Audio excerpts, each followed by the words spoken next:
Bahkan kalau memang ada kebudayaan di situ dijual sebagai aset pariwisata, sebagai konten pariwisata, itu luar biasa dasar. Sebab tidak semuanya masyarakat pengunjung wisatawan itu ingin pantai banyak di mana-mana sudah. Ya, benar-benar. Yang unik itu yang dicari, seni tradisi, keunikan. Daerah unik, Madura unik, Sumber unik. Ini belum dimaksimalkan ya? Belum dimaksimalkan, bahkan ditelantarkan saya dengan tidak adanya wadah. Dengan tidak ada wadah, tidak ada komunikasi dan sebagainya, itu sama dengan kita mentelantarkan kesenian.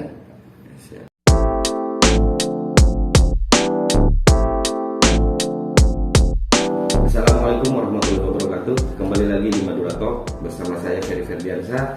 Masih di tema yang sama dengan video sebelumnya, kita akan membahas tentang apa kabar DKS, Dewan Kesenian Sumeneb. Di video sebelumnya kita mendatangkan Mas Ibnu Hajar. Mas Ibnu Hajar sempat berpesan mudah-mudahan mantan DKS periode pertama Saf Anton masih punya gairah untuk membangun kebudayaan di Kabupaten Sumeneb. Hari ini dengan penuh kebanggaan saya hadirkan beliau, Bapak Saf Anton. Apa kabar, Mas? Alhamdulillah, amin. Baik saja. Masih sehat? Sehat loh. Energi masih. Usia berapa sebenarnya, Mas? Usia 66 tahun. 66 tahun. Iya, tapi memang sehat. Untuk usia itu, iya. Itu kan usia pensiun, Mas. Sudah pensiun. Pensiun udah lama, tapi ya alhamdulillah kalau saya pensiun ya artinya berarti mati gitu, harus bergerak terus. Betul. Harus bergerak. Saya terakhir dapat informasi sampean tuh masuk apa tuh di Gerahadi dapat apa gitu ya? Iya, dapat penghargaan sebagai penulis sastra Jawa Timur ya. Di dalam bidang penghargaan seni bidang sastra di Jawa Timur. Juga tahun 2016 itu tahun saya juga saya dapat penghargaan dari Balai Bahasa Jawa Timur. Buku saya, salah satu buku saya dapat penghargaan Jawa Timur, itu aja. Tretan Madura, Saf Anton ini bukan orang baru di kalangan sastrawan di Madura, terutama kaum sastrawan yang ada di pondok pesantren. Beliau punya gairah masuk ke pondok-pondok untuk mengajarkan literasi ke anak-anak santri. Tapi beliau datang ke sini tidak akan saya tanya soal sastra, Mas. Saya mau nanya-nanya tentang kabar Dewan Kesenian Sumeneb, dan Anda sebagai salah satu ketua, pernah menjadi ketua di situ. Betul. Mas, kenapa DKS sampai puluhan tahun ya, Mas? Iya. Hilang. Ya memang bukan hilang, memang sepuntung mungkin tidur istirahat aja. Belum. Suatu ketika barangkali bisa bangun, bisa bergerak kembali. Periode saya memang tahun 2000-2005. 2000 masalah persoalannya. Memang banyak. Kenapa kita tidak bisa bertahan terlalu lama? Mungkin waktu itu cuma 3 tahun bertahan. Karena setelah 2 tahun berikutnya itu kesulitan beberapa masalah, terutama masalah anggaran. Karena Dewan Kesenian berkaitan dengan anggaran. Tanpa anggaran Dewan Kesenian sangat sulit sekali untuk bergerak. Sebab posisi atau fungsi Dewan Kesenian itu sebagai mediator antara pemerintah dengan kesenian. Ingat, kesenian bukan seniman. Oke. Dewan Kesenian bukan Dewan Seniman ya. Antara pemerintah dengan Dewan Kesenian. Ketika sudah putus hubungan antara kesenian dan pemerintah, itu otomatis tidak akan berjalan. Sebab apa? Kendala kita waktu itu memang masalah payung hukum. Kenapa? Payung hukum memang tidak punya payung hukum yang utuh, karena memang dalam satu payung hukum yang akan dijadikan bekal untuk pendirian Dewan Kesenian adalah Instruksi Mendagri Instruksi Mendagri nomor 5A tahun 93. Disebutkan pembentukan dan setiap daerah, provinsi dan daerah harus membentuk Dewan Kesenian sekaligus menyediakan anggaran dari APBD. Namun ketika itu kita nggak punya payung hukum karena tidak ada surat keputusan dari bupati. Memang sempat dilantik tahun 2000 dilantik. Kemudian cuma bupati tidak bisa mengeluarkan surat keputusan yang berkaitan dengan penganggaran dari APBD, tidak bisa. Hanya kita jadi LSM. Jadi waktu itu memang Dewan Kesenian setelah otonomi daerah, undang-undang nomor berapa itu otonomi daerah itu sudah sama dengan LSM. Status fungsi Dewan Kesenian sama dengan LSM, bergerak sendiri, dia sendiri. Kalaupun ada yang bantu kita terima, dan itu kita lakukan. Makanya ada kesulitan penganggaran karena program Dewan Kesenian bukan sedikit, banyak, luar biasa. Kenapa? Memang Dewan Kesenian dituntut oleh seniman-seniman, oleh kesenian, semua bidang kesenian. Bahkan waktu itu bukan hanya kesenian seperti teater, musik, atau mungkin sastra, atau mungkin tari dan sebagainya, tapi juga tradisi, termasuk yang Islami, misalnya contoh hadrah nuntut, gambus nuntut, samroh nuntut juga akan diperhatikan. Ya kita perhatikan, namun sebatas memperhatikan, tak bisa membiayai, tidak punya anggaran. Tadi sampean bilang bahwa Anda dilantik, berarti dapat SK ya waktu 2000? Tidak ada surat keputusan. Tidak ada SK sama Tidak ada surat keputusan. Memang tidak bisa sampai kita ini beberapa kali rapat koordinasi tentang hukum itu. Bahkan saya membawa orang-orang ahli hukum untuk bisa mengatasi ini. Ternyata memang nggak bisa. Memang nggak punya hukumnya. Hukumnya memang andalannya cuma instruksi Mendagri itu. Ketika otonomi daerah diberlakukan tahun 2000, otomatis undang-undang itu tidak berlaku lagi. Dan saat itu Anda dapat anggaran dari pemerintah, dasarnya apa? Enggak ada anggaran. Enggak ada anggaran? Tidak ada anggaran dari pemerintah. Kita cuma meminta-minta proposal dan seterusnya itu dari beberapa dinas. Jadi tidak ada anggaran khusus ya? Tidak ada khusus. Seharusnya memang Dewan Kesenian dianggarkan oleh BPD. Tapi waktu itu Anda tetap bergerak ya? Bergerak terus dengan segala cara kita bagaimana bisa bertahan, minimal bertahan. Bahkan kita nyewa sekolah SKP Pangarang itu sewa gitu. Kita belum kita bayar dan sebagainya. Apa bedanya ada DKS dan tidak ada DKS?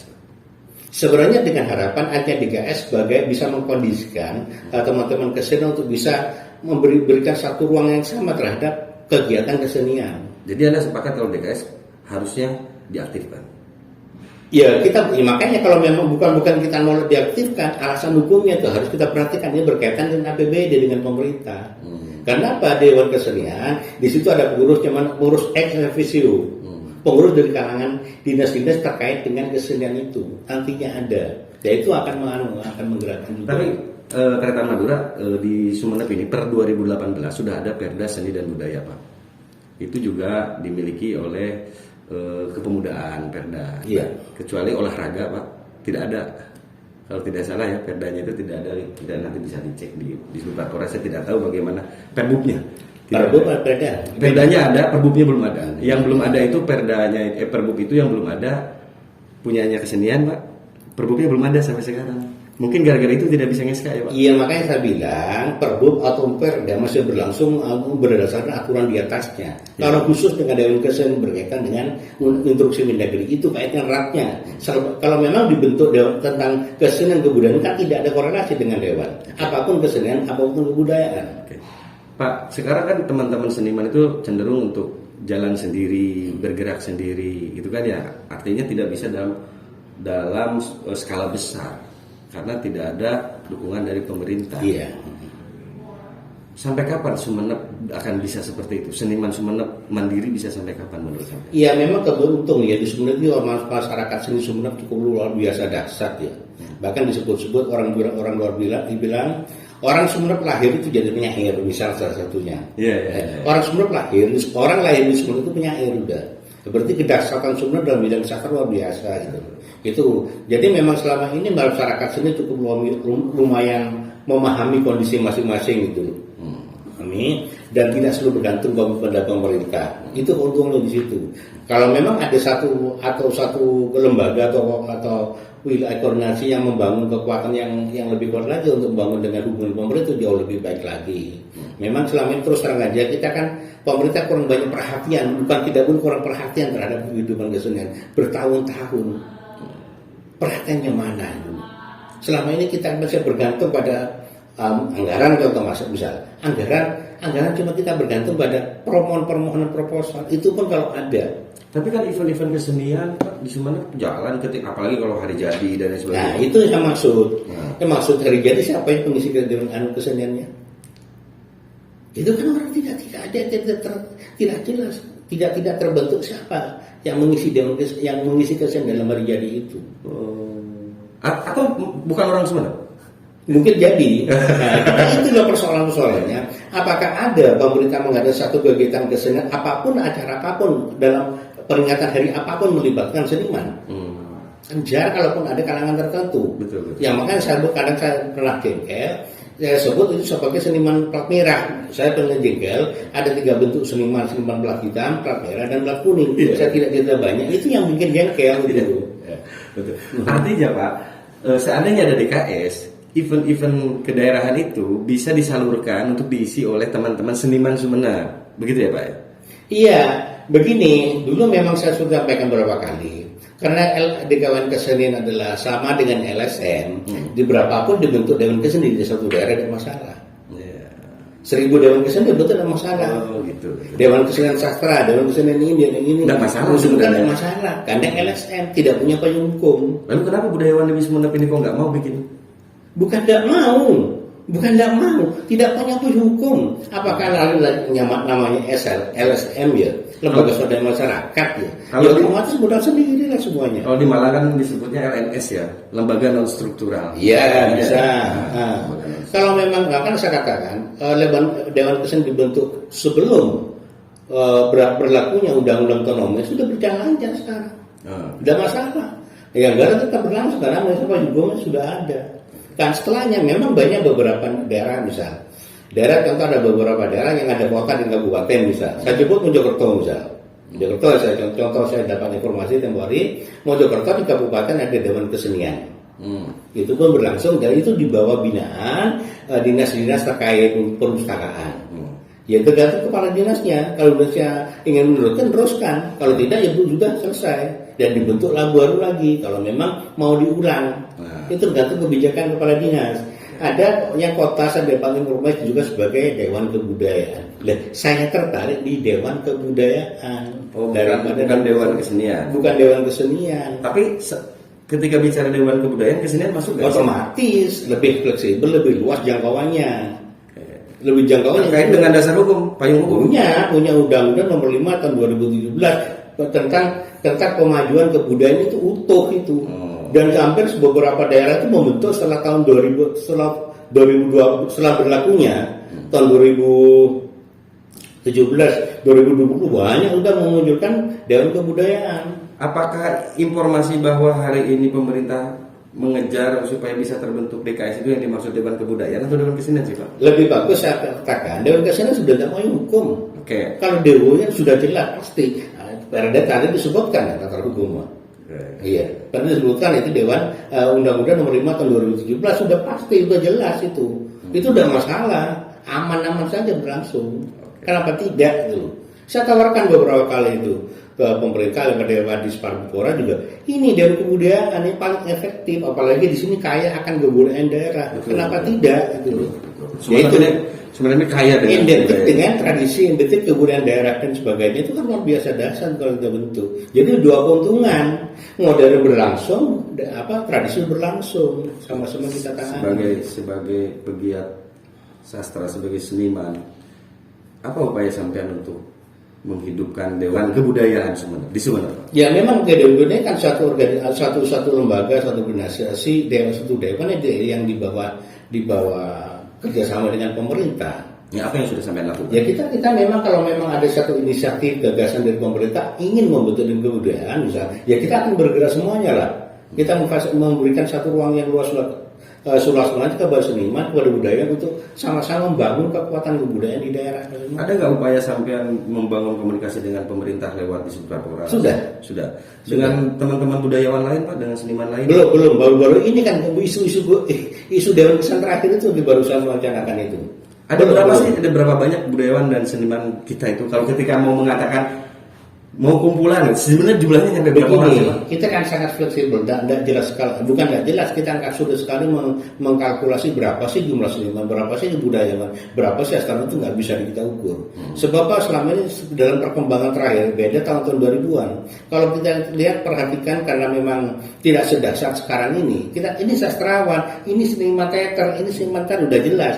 Kita nggak bisa sekarang. Kok begitu Pak? Kalau bisa seniman teater kadang-kadang di sastra. Iya. Oh iya betul. Kadang-kadang ini merangkap semacam ini memang kita mengklasifikasi identitas mereka sangat sulit sekali. Multi talent, banyak yang multi talent. Ya multi talent ya itu makanya ini kan hal-hal yang luar biasa untuk dalam satu sisi kebangkitan di sumber luar biasa dasar, sisi yang lain mengklasifikasi yang sulit. Pak, apa sih untungnya adanya Dewan Kebudayaan atau wadah bagi para budayawan dan seniman bagi Kabupaten Sumeneb? Untungnya apa? Walaupun bisa sangat untung sekali lah dengan budaya itu. Sekarang kita saya katakan awal, sekarang perhatian pemerintah terhadap kebudayaan, terhadap kesenian luar biasa lemah. Dan ini bisa bergerak, berjuang. Dewan Kebudayaan berjuang habis-habisan untuk bagaimana memberikan satu ruang kepada kebudayaan, kesenian, keseluruhan-seluruhannya dari anggaran pemerintah. Sebab apa? Kita nggak bisa menafik bahwa kesenian apapun bentuk kegiatan kesenian atau kebudayaan itu anggaran nomor satu. Anggaran, ya. Nggak bisa. Itu kan apa? Begini kan, fungsi dari pemerintah adalah sebagai fasilitator, konseptor seniman, konseptor seniman, fasilitator pemerintah, dan operatornya adalah seniman. Jadi kita butuh fasilitas inilah. Ya. Fasilitas tidak harus bentuk-bentuk panggung, bukan itu saja. Hal semuanya termasuk anggaran fasilitas itu. Dan wadah ini. Wadah itu. Dan selama ini kan mereka dari seniman, para seniman itu kan kerja-kerja rangkap. Ya sebagai ketua merangkap bendahara merangkap anggota kadang-kadang, bahkan saudara. Ya, betul. Ya kita nggak mungkin kerja semacam itu mampu. Makanya sekarang gerakan para kesenian di Sumeneb itu cuma sebatas lingkaran tertentu, di daerah tertentu, kapasitas terbatas, tidak berani sampai show besar yang kita harapkan oleh masyarakat umum. Memang kita sadar masyarakat menghendaki ada satu pertunjukan dari Dewan Kesenian, dari keseniman. Tapi gimana kondisi mereka? Contoh misal, pas kita manggung di panggung gotong royong kesenian sana, panggung kesenian, berapa kosnya itu? Betul. Biayanya berapa itu? Iya betul. Dari mana anggaran mereka? Mustahil itu. Nah, kalau memang ada Dewan Kebudayaan, pemerintah memfasilitasi itu. Apa keuntungan buat pemerintah ketika dia membuat anggaran, memberikan anggaran kepada budayawan untuk berkreasi? Gimana? Timbal balik keuntungan bagi pemerintah sendiri? Ya otomatis lah pengamanan daerah akan luar biasa dasar, keuntungan pariwisata akan terpenuhi. Sebab saya katakan kadang-kadang kita melihat satu gerakan pariwisata kita terlalu ansih terhadap pariwisata tanpa mempertimbangkan konten. Gimana pariwisata bergerak selama ini yang kita puji-puji dari pemerintah kan masalah-masalah pantai dan pantai dan sebagainya. Alam ya. Bayangkan kalau memang ada kebudayaan di situ dijual sebagai aset pariwisata, sebagai konten pariwisata, itu luar biasa dasar. Sebab tidak semuanya masyarakat pengunjung wisatawan itu ingin pantai banyak di mana-mana sudah. Ya, benar. Yang unik itu yang dicari seni tradisi, keunikan. Daerah unik, Madura unik, Sumeneb unik. Ini belum dimaksimalkan. Belum dimaksimalkan, bahkan ditelantarkan saya dengan tidak adanya wadah. Dengan tidak ada wadah, tidak ada komunikasi dan sebagainya. Sama dengan kita mentelantarkan kesenian. Siap. Itu konsep-konsep itu bukan seniman ini memang sangat perhatian terhadap pengembangan kesenian. Semua itu punya pikiran ke sana. Cuma bagaimana cara menyampaikan. Oke. Terakhir Mas. Mungkin sebenarnya tadi pesan-pesan itu masuk kepada pemerintah ya. Cuman untuk teman-teman budayawan Mas, budayawan yang ada di Sumeneb, bahwa fasilitator ini penting, mungkin ada yang disampaikan. Iya, memang beginilah. Saya selama ini kan agak sedikit tanda kutip kecewa terhadap fenomena yang terjadi beberapa tahun terakhir ini. Kita kadang-kadang menunjukkan ego sektoralnya, egosnya. Kita dulu mulai sudah awal saya mengusulkan, menyarankan atau menghendaki agar seniman bersatu gitu loh. Jangan ada lagi gap, kinerja semua sama gitu loh. Tidak ada senior, tidak ada junior. Saya menghancurkan 80 tahun, 80 hancurkan senior junior. Nggak butuh senior junior itu. Yang butuh karya sekarang. Saya bentuk suatu ketika pernah membentuk organisasi namanya Forum Bias. Itu tujuannya itu bagaimana membangun organisasi kembali, membangun komunitas seni, membangun semuanya, dan terbangun puluhan komunitas dengan harapan itu bisa bersatu, bersaing dengan karya, bukan bersaing dengan karena alasan pribadi, bukan alasan ego kelompok, dan itu hancurkan, itu tidak penting. Itu saja kok harapan saya. Saya membayangkan kalau memang semua kompak, misal contoh ada pertunjukan dari kelompok ini, yang semua hadir menonton semuanya, mengapresiasi karya itu, dan sebaliknya terus jangan lihat kelompoknya, semua tambah batas, masyarakat tambah batas, semua tambah batas, itu luar biasa dasar sekali itu. Mudah-mudahan Dewan Kebudayaan mudah-mudahan menjadi fasilitator untuk itu. Kata Madura sudah cukup panjang kita berbicara dengan Mas Saf Anton sebagai mantan Ketua DKS tahun 2000-2005. Ada satu hal yang bisa saya simpulkan, bahwa pariwisata yang sedang digembar-gemborkan di Visit Sumeneb mustahil untuk bisa berkembang pesat tanpa adanya konten kebudayaan. Agar konten kebudayaan bisa terus berjalan, tentu harus ada fasilitator yang dikatakan Dewan Kebudayaan Sumeneb. Mudah-mudahan keinginan dari Mas Safanton, keinginan dari budayawan dan pemerintah bisa menjadi satu dan bisa segera terrealisasi Dewan Kebudayaan Sumeneb. Kita akan bertemu lagi, akan kita undang mantan Ketua Dewan Kesenian Sumeneb periode setelah Mas Safanton, yaitu Kitu Budi Jaka. Mudah-mudahan kita diberi kesempatan dan beliau mau hadir. Terima kasih, salam dari saya Ferry Ferdiansyah. Terima kasih Mas Safanton. Terima kasih. Salam budaya. Assalamualaikum warahmatullahi wabarakatuh. Waalaikumsalam.